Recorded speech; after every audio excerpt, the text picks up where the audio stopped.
పేదవారికి చెందాల్సినటువంటి టాబ్లెట్స్, మందులు చెత్తకుండీ పాలు. నంద్యాల జిల్లా మండల కేంద్రమైన పాములపాడు గ్రామంలో ప్రాథమిక ఆరోగ్య కేంద్రంలో ప్రజలకు చెందాల్సినటువంటి మాత్రలు, మందులు ఇలా చెత్తకుండీలో పారేయడం తగునా? సకాలంలో మందులు, మాత్రలు అయిపోయిన సమయంలో వేరే హాస్పిటల్కు తరలిస్తే అక్కడ ఉన్న కొంతమంది పేషెంట్లకు ఈ మాత్రలు, టాబ్లెట్స్ అందేవి కాదా? ఇలా వేస్ట్ గా చెత్తకుండీలో పాడేయడం వలన కొంతమంది పేషెంట్లు ఆవేదన వ్యక్తం చేశారు. VS 369 టీవీ అధినేత శ్రీ వెంకటశివుడు హాస్పిటల్ వెనుక భాగానికి వెళ్లగా అతని నిఘా నేత్రాలు కంటపడ్డాయి. కనుక పాములపాడు మండల అధికారులు స్పందించి వీరిపై తగు చర్యలు తీసుకోవాలని కోరుచున్నాము. అలాగే ప్రాథమిక ఆరోగ్య కేంద్రం ఎదురుగా విపరీతమైన చెత్తతో కూడిన వ్యర్థ పదార్థాలు గలీజుగా మారిన వైనం హాస్పిటల్ ఎదురుగానే కనబడుతుంది. అధికారులు వీటిపై చర్యలు తీసుకోవాలని కోరడమైనది. టాబ్లెట్స్, మందులు వీడియో తీసిన వెంటనే నిప్పంటించిన ప్రాథమిక ఆరోగ్య సిబ్బంది. VS 369 టీవీ అధినేత డాక్టర్ను అడగగా అవి మావి కావు, 108 అంబులెన్స్ వారివని చెబుతున్న డాక్టర్ నాగలక్ష్మి.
ఏంటి చేస్తున్నారు అక్కడ?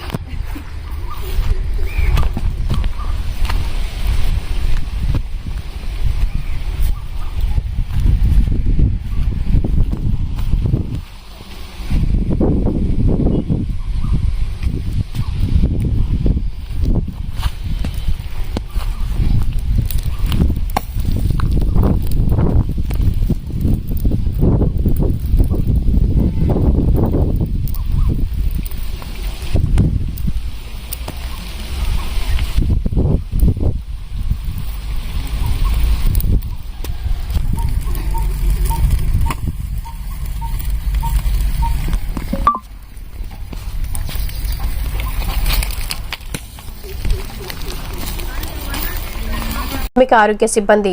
VS 369 టీవీ అధినేత డాక్టర్ను అడగగా అవి మావి కావు, 108 అంబులెన్స్ వారివని చెబుతున్న డాక్టర్ నాగలక్ష్మి. అవి టాబ్లెట్స్ మీద డేట్లు ఉన్నాయి మేడం. అది స్టాక్ అయితే మాది కాదండి, అలాగే మాకు వచ్చింది కాదు. అది 108 వాళ్ళది స్టాక్. అది 108 వాళ్ళు అక్కడ వేసినారా? 108 మాదైతే కాదు, 104 వాళ్ళది మొన్న పోయి తెచ్చుకున్నారు. 2025 వరకు ఉంది మేడం డేటు. అట్లా వేయకూడదు కదా, ఎవరైనా అట్లా వేయకూడదు కదా. అవి బీదవారికి చెందే వైద్యం కదండి, మా ఇది కాదు కదా. అది 2025 వరకు ఉంది మేడం. నవంబర్ 2025 వరకు ఉంది. మళ్ళీ అట్లా 108 వాళ్ళైనా అట్లా చేయకూడదు కదా. చేయకూడదు, నిజమే. చూద్దురాండి సార్, ఈయనే కదా ఉండేది, దగ్గరనే కదా ఉండేది. చూద్దురాండి ఒకసారి. దాని మీద డేట్లు ఉన్నాయి సార్, నేను చూస్తున్నా ఇంతవరకు. మేడం వస్తే ఇటు వచ్చి డేట్లు ఉన్నాయి దాని మీద. 2025 డేట్లు ఉన్నాయి.